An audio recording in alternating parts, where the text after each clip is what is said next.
infancia más o menos tienen organizadas las casas. Y si no es así, es importante organizar eso. Es importante organizar qué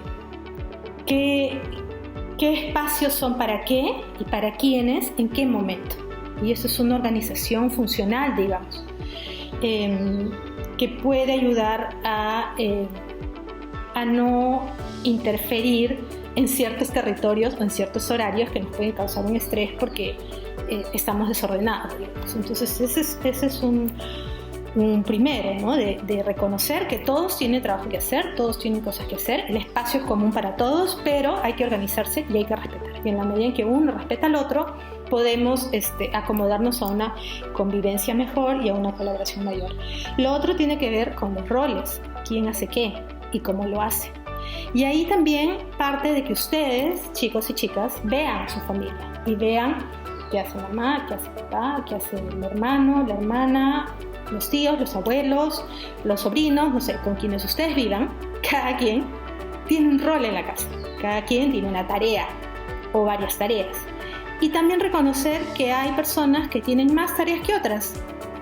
Y eso pasa desde las tareas del hogar que hay que asumir, las tareas de cuidado que hay que asumir, las tareas del trabajo, las tareas de la universidad o del colegio y los espacios de ocio, diversión y relajamiento también. Aparte de comer y de dormir y de usar el aseo y el baño, que también es parte de la convivencia. Entonces digamos que lo de los roles, mirar los roles y reconocer y ponerse en el lugar de las otras personas que están haciendo muchas cosas, también es importante para mejorar la convivencia y los lazos de colaboración, porque las tareas se pueden repartir y se puede hacer de una manera más comunitaria y más llevadera estos días de la cuarentena. Y obviamente la colaboración para construir juntos y participar en una comunidad que en este caso está reducida al espacio de la casa, más si es un departamento donde viven más personas, y eso es necesario reconocerlo y organizarlo.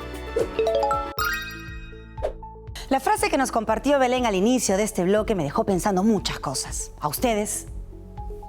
¿Recuerdan la frase? Bueno, decía que las viviendas producidas con participación ciudadana son infinitamente mejores que las viviendas que se entregan hechas. Es importante comprender la importancia de involucrar a la comunidad en la construcción de viviendas. ¿Para qué? Para que respondan a las necesidades de quienes las habitarán.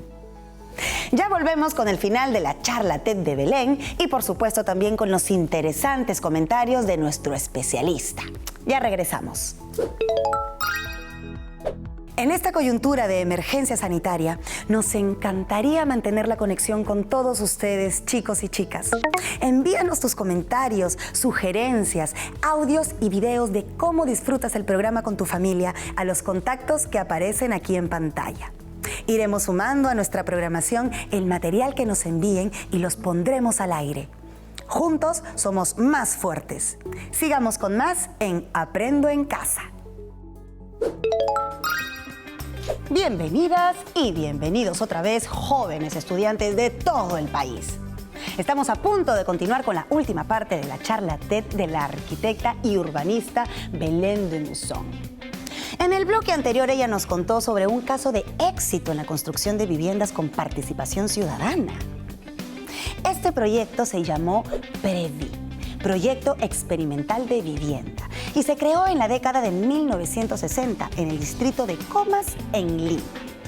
Este es un ejemplo de cómo las casas construidas se pensaron como un punto de partida para responder a la necesidad de los habitantes a través de los años. Otra idea muy interesante que nos comparte Belén es la de sentirse en casa.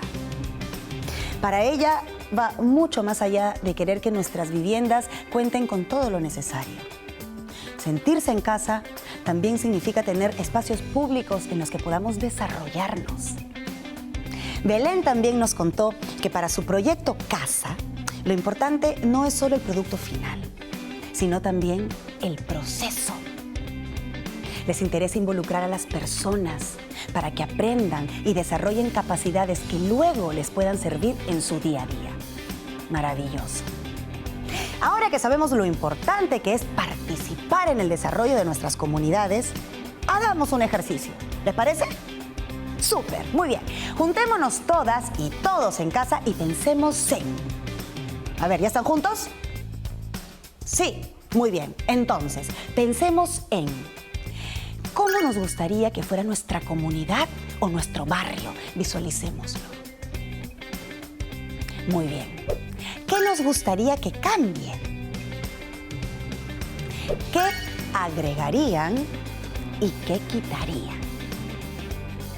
Recuerden, es un ejercicio de deseos, así que dejen rienda suelta a su imaginación, libérense y pueden poner todo lo que se les ocurra. ¿Está bien? Y cuando hayan terminado, deberán responder a lo siguiente. A ver, atentos con esta pregunta. Muy bien. Ok. ¿Qué puedo aportar yo como ciudadana o ciudadano para que esos deseos se vuelvan realidad? Denle rienda suelta a su creatividad. Esto es oportunidad. Y no se olviden de tomarle una foto a sus respuestas y mandarlas al correo electrónico del programa. Ahora sí, vamos a la parte final de la conferencia TED Tucuy de Belén de Mesón. Desde ahora, los habitantes también, además, viajan por más de 1 hora. Y las vecinas, sobre todo las mujeres, ya no pueden dedicarse a sus actividades comerciales porque tienen que quedarse en sus casas cuidando a sus hijos. Trabajamos con la población, con los gobiernos locales y con los estudiantes universitarios en la generación de un sistema productivo amazónico que busca promover actividades laborales para el cultivo y la transformación de alimentos. Primero, identificamos cuáles son esas actividades que ya existían, identificando también sus potencialidades y sus desafíos. Por ejemplo, descubrimos que la población ya sabía sobre técnicas constructivas y que también ya se dedicaba al cultivo de frijoles, de yucas y de plátano. Pero también vimos que cocinaban estos alimentos en parrillas cuya exposición de humo les generaba tos y también les causaba problemas a la vista. Es por eso que con ellos decidimos también trabajar cómo mejorar estas actividades que ya existían, como por ejemplo a través del uso de energías renovables. Luego de haber identificado cuáles eran esas actividades, generamos con ellos una red articulada de estas actividades que además las integramos con los programas de desarrollo socioeconómico que ya existían de los gobiernos locales. Y por último, de parte de los arquitectos, vimos cómo se integraba esto al diseño urbano de las ciudades. Con nuestros aliados y con la población decidimos probar 3 prototipos o propuestas semilla de esta red para identificar si efectivamente funcionaba o no. Y pasamos con ellos también el proceso de construcción colaborativo. Trabajamos en un sistema de captación, almacenamiento y distribución de agua de lluvia, en una cocina mejorada y en una parrilla solar. Integramos estas 3 cosas en una ecococina comunal que fue integrada a La Maloca, que es el centro comunitario de la nueva ciudad. El sistema de captación, almacenamiento y distribución de agua de lluvia utiliza una serie de tubos que pueden ser aumentados o disminuidos según las necesidades de los usuarios. Y además, utiliza menos espacio que un sistema de tanques tradicionales. Por último, puede ser utilizado como un muro permeable que utiliza y promueve una mejor ventilación, algo que es bastante necesario en un lugar de altas temperaturas y de alta humedad, y así también buscamos rescatar sistemas constructivos tradicionales. La parrilla solar utiliza los propios rayos del sol para poder cocinar los alimentos sin necesidad de humo. Además, los alumnos que trabajaron en esta tecnología la innovaron al hacerla de fácil y rápida implementación. Por último, para los días de lluvia o los días nublados o incluso para cocinar durante la noche, la cocina mejorada utiliza menos leña, menos carbón y menos aserrín que una parrilla tradicional. Y además, a través del uso de chimeneas, disminuye el contacto directo con el humo, reduciendo así las enfermedades respiratorias y oftalmológicas. Es con ellos, con las personas que trabajamos en el proceso, que se les entregó un certificado técnico, lo que les permite no solamente construir estas tecnologías en otras comunidades, sino también, a través del uso de ella en actividades que ya existían, como los comedores populares, generar nuevas fuentes de ingreso diversas para necesidades diversas de la población. Por ejemplo, hace poco la cocina fue utilizada para recaudar fondos para uno de los dirigentes que había caído enfermo. Y es que de esto se trata, de generar nuevas fuentes de empleo y posibilidades de desarrollo para la población a través de la co-construcción de espacios comunitarios que promuevan su prosperidad y su bienestar. Marcos, que es un dirigente de la nueva ciudad de Belén, dijo esto mejor que yo. Lo que busca CASA es generar conocimientos y capacidades en la población para que sean capaces de adaptarse a los cambios climáticos y sociales del futuro. Lo que busca CASA, entonces, es generar ciudadanía y personas que sean capaces de ser agentes de cambio para la producción de ciudades que sean pensadas para y por la gente. Eso es un primer paso, un desafío de largo aliento. También venimos trabajando con la población en la generación de una guía de diseño urbano y de planificación para la selva baja, buscando así reducir la creación de ciudades que no se adapten a esta geografía y a esta sociedad única. Pero, ¿qué pasaría si también trabajáramos en la costa o en la sierra? ¿Qué pasaría si mañana nos enteramos que tenemos que abandonar nuestras casas porque ya no va a haber agua o porque el mar poco a poco va a inundar nuestro barrio? ¿Cómo se imaginan que van a ser esas ciudades del futuro? Todos somos refugiados climáticos. Gracias.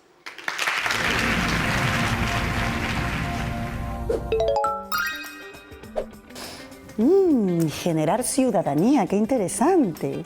Bueno, vamos a escuchar una opinión sobre este tema. Primero es reconocer lo que tenemos, porque tenemos más de lo que estamos mirando, si es que constantemente miramos lo que nos falta. Es verdad que hay mucha carencia, es verdad que no es fácil, que hay que comer, que hay que trabajar, que hay que vestirse, que hay que buscar agua, que hay una serie de carencias y que son diferenciadas según los hogares o la familia o donde nos toque vivir.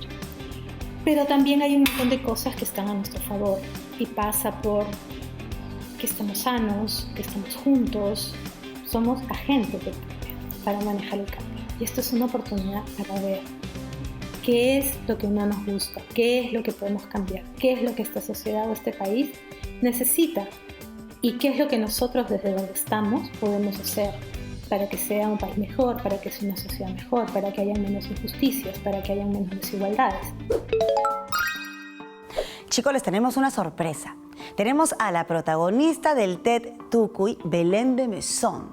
Ella nos contará mucho más detalles sobre este proyecto. Vamos a escucharla. En muchas ciudades del Perú es mejor hablar de espacios abiertos, comunitarios, donde se puede estar libremente. Esto se hace evidente, por ejemplo, en la relación que tiene la gente de Belén con el río, o en general las personas de la selva con el bosque que les rodea. Los espacios públicos también son las calles donde se reúnen los vecinos a jugar vóley y donde los niños juegan a las escondidas. El ser humano es por naturaleza un ser gregario, es decir, un ser al que le gusta estar rodeado de otros, conocer a otros para intercambiar ideas, conocimientos y experiencias. Estos espacios de encuentro son vitales para fortalecer los lazos de solidaridad entre las personas, para generar un sentido de comunidad. En nuestro país, además, estos espacios no son solo de encuentro o de ocio, son también espacios de trabajo e incluso de refugio y cooperación. Son espacios que, en momentos de emergencia, se transforman en los centros de acopio y distribución de ayuda. Sin espacios públicos o lugares de encuentro, no podríamos conocer a otras personas, aprender de ellas y reforzar los lazos solidarios de comunidad.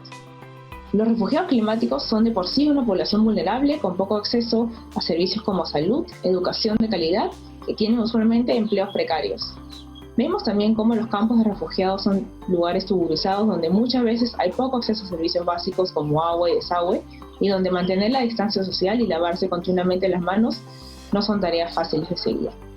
La pandemia nos ha hecho ver que el bienestar de toda la sociedad, sino el de toda la humanidad, depende del buen estado de salud de todas las personas, sobre todo de las más vulnerables.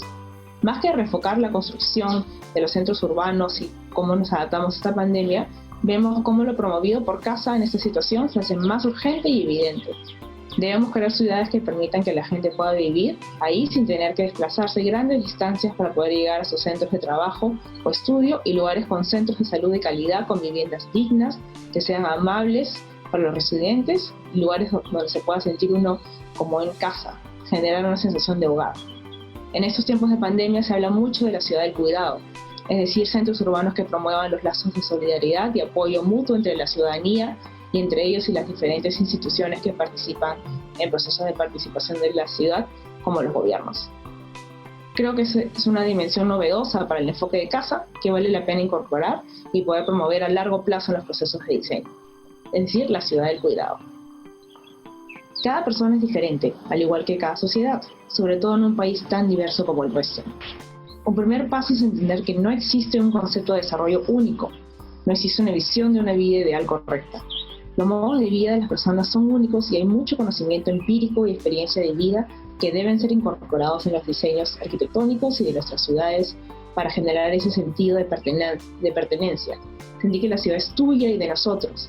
Diseñar y construir ciudades es un proceso de aprendizaje permanente, tanto para los especialistas responsables como para la población misma. Es necesario también entender el territorio donde se encuentra cada ciudad o centro urbano y cómo interactúan estos con la naturaleza. Las ciudades son un espacio en constante cambio y proceso de transformación. Es imposible pensar que una sola persona o un solo grupo de personas tiene la respuesta correcta de cómo esa ciudad puede responder mejor a las necesidades sociales y ambientales.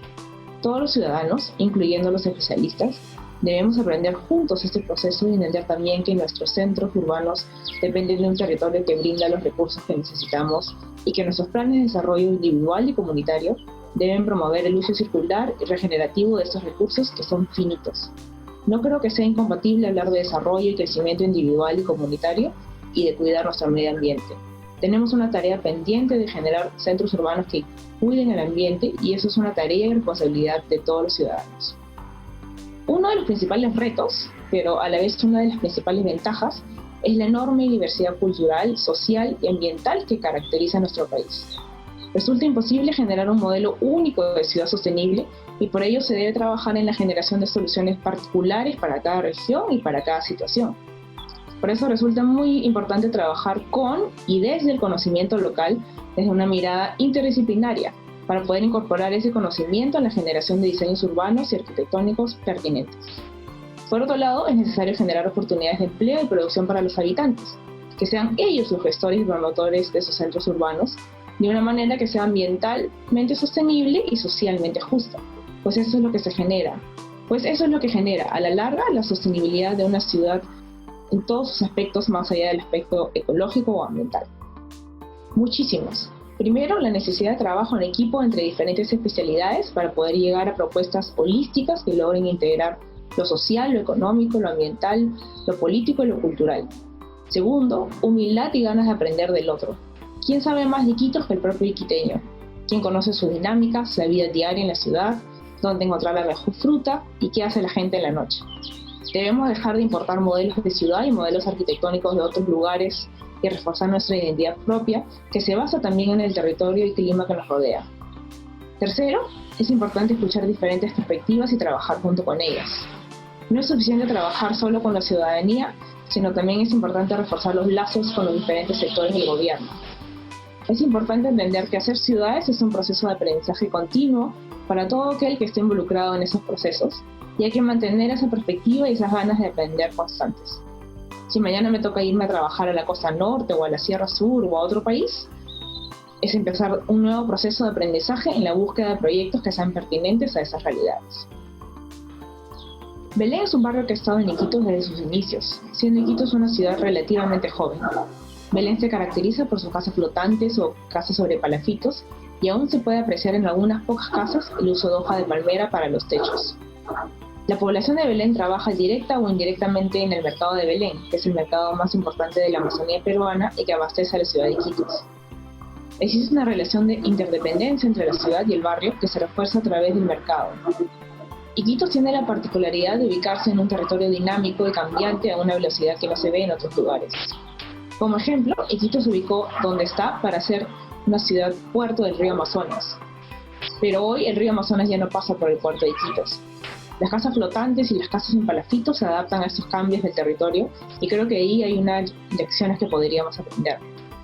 La contaminación del río Italia que vemos hoy y por la cual Belén se ha hecho famosa es un problema nuevo, entre comillas, que se ha dado entre los últimos 50 o 60 años y que ha coincidido con el aumento de la producción de residuos no biodegradables y químicos como lo son el plástico que vemos en Iquitos y en otras ciudades del mundo. Iquitos no cuenta con un sistema de tratamiento de residuos sólidos o de desagüe adecuado, y esto se aprecia en Belén, que se encuentra muy cerca de las salidas de desagüe de la ciudad. La cultura anfibia que se ve en Belén, donde los niños nadan y juegan en el agua, se enfrenta a esta situación insostenible no solo para Belén, sino también para Iquitos y para el bosque que lo rodea. La contaminación que vemos en Belén se genera no solo en ese barrio, sino en toda la ciudad.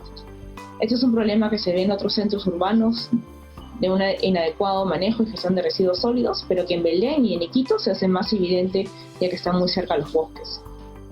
Bueno, definitivamente la empatía es un tema central en mi trabajo y un objetivo en común que tratamos de impulsar en todo proyecto y encuentro que tengamos.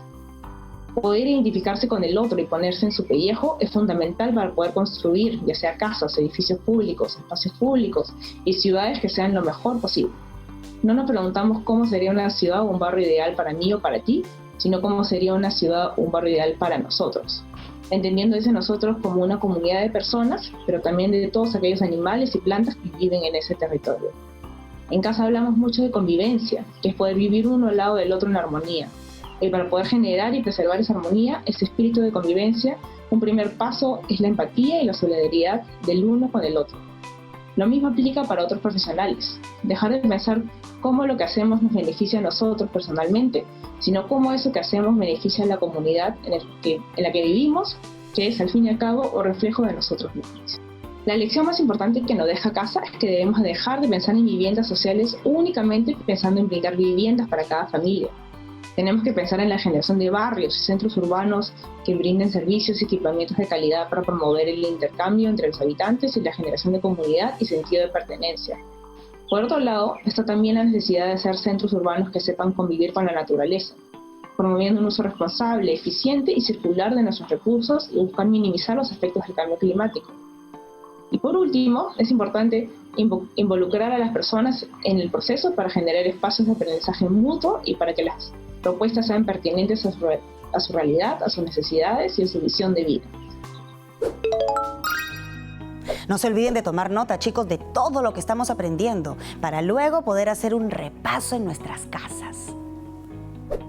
En esta última parte de la conferencia TED Tucuy, escuchamos cómo el proyecto Casa trabajó de la mano con los pobladores del barrio Belén en Loreto para diseñar su reubicación, ya que, según datos oficiales, dentro de pocos años la zona se inundará por completo. Belén de Mesón también nos explicó por qué es importante que las ciudadanas y ciudadanos seamos parte del proceso. Tenemos mucho conocimiento que aportar para el desarrollo de nuestras comunidades. Y no solo eso. Gracias a lo aprendido, también podemos generar fuentes de ingreso diarias. La iniciativa que nos presentó Belén de Mesón y particularmente el caso del barrio de Belén son un ejemplo de que cuando se construyen viviendas adecuadas para los refugiados climáticos y se trabaja de manera conjunta y empática, también se construye ciudadanía. Eso es todo por hoy. Aunque este episodio haya terminado, esperamos que apliquen todo lo que han aprendido, no solamente hoy ni mañana, sino todos los días, chicos. Nos vemos mañana temprano en Aprendo en Casa.